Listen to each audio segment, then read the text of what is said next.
കുഞ്ഞുങ്ങളായിരിക്കെ തന്നെ ഉമ്മമാരിൽ നിന്നും കഥകൾ കേട്ട് ഉണ്ടും ഉറങ്ങിയും വളരുന്ന ബാല്യം.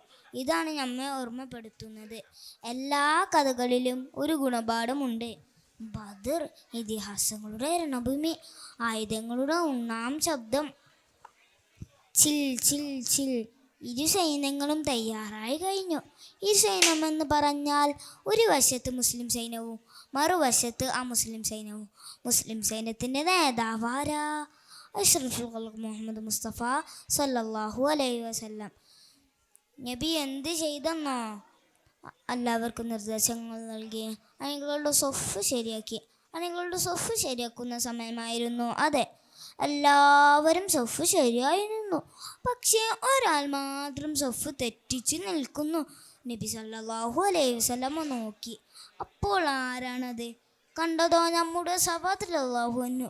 നബി വടിയുയർത്തി സവാദ് റളിയല്ലാഹുവിൻ്റെ ഉദരത്തിൽ ഒറ്റ തട്ട്. സവാദ് റളിയല്ലാഹു അൻഹു അല്പം വേദനിച്ചു. സവാദ് റളിയല്ലാഹു സങ്കടത്തോട് പറഞ്ഞു, നബിയെ, അങ്ങൻ്റെ ഉദരത്തിൽ തട്ടിയപ്പോൾ എൻ്റെ ഉദരം വല്ലാതെ വേദനിച്ചു. അതുകൊണ്ട് ഞാൻ പൊരുത്തപ്പെട്ട് തരണമെങ്കിൽ എനിക്ക് അങ്ങയോട് പ്രതികാരം ചെയ്യണം. എന്ത്? നബിയോട് പ്രതികാരം ചെയ്യാനോ? സഹാബികൾ ശാന്തനായ നബി സല്ലല്ലാഹു അലൈഹി വസല്ലമ സവാദ് റളിയല്ലാഹുവിൻ്റെ കൈകളിൽ വെച്ച് പ്രതികാരം ചെയ്യാൻ പറഞ്ഞു. അപ്പോഴും സവാദ് റളിയല്ലാഹു പരാതി. നബിയെ, അങ്ങൻ്റെ ഉദരത്തിൽ തട്ടിയപ്പോൾ എൻ്റെ ഉദരത്തിൽ വസ്ത്രമില്ലായിരുന്നു.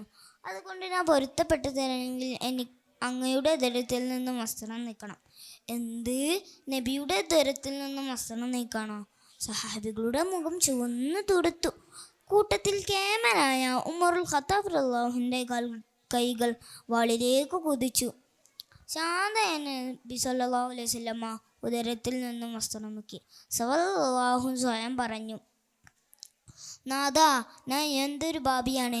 നബിയോട് പ്രതികാരം ചെയ്യാൻ എനിക്ക് തോന്നിയല്ലോ എന്ന് പറഞ്ഞ് നബിയെ കുട്ടിപ്പിടിച്ച് ചുമ്മനത്തോട് ചുമ്മന. ഇത് കണ്ട നബി സല്ലല്ലാഹു അലൈഹി വസല്ലം ചോദിച്ചു, സവാദ്, എന്താണിത്? എന്താണ് ഈ കാണിക്കുന്നത്?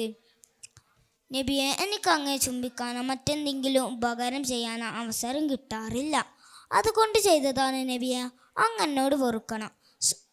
നബി സല്ലല്ലാഹു അലൈഹി വസല്ലമ കൈകളുയർത്തി സവാദ് റളിയല്ലാഹുവിന് വേണ്ടി പ്രാർത്ഥിച്ചു. ഈ രംഗം കണ്ട സ്വഹാബികൾ ശാന്തരായി. നോക്കൂ കൂട്ടുകാരെ, സ്വഹാബികൾ എത്രമാത്രം നബിയെ സ്നേഹിച്ചു.